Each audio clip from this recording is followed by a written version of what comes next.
ถึงแก้วเกิดฟันจะได้ไหมสาวกูบาดมือมันละทิ้งผ้าคำเดือนเดือนได้มาจากทางเขาสาเขาป่าดำดินมาจากเขาป่าดำดิน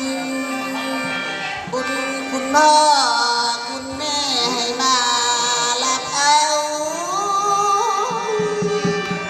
มือนี้มือนั้นไหวก่อนว่าพี่น้องมานอนอยู่ในบ้าน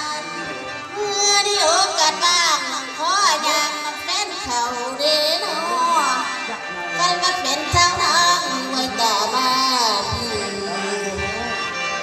โอ้ยโอ้เมื่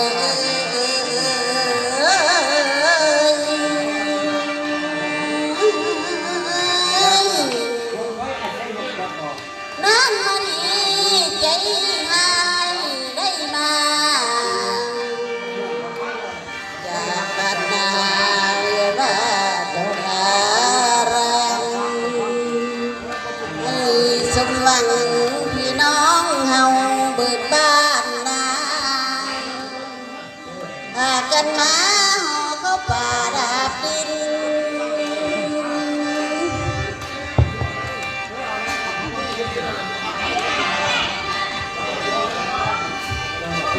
พี่น้องเอ๋ยหัวใจลงมาไว้นำกันมาสบาย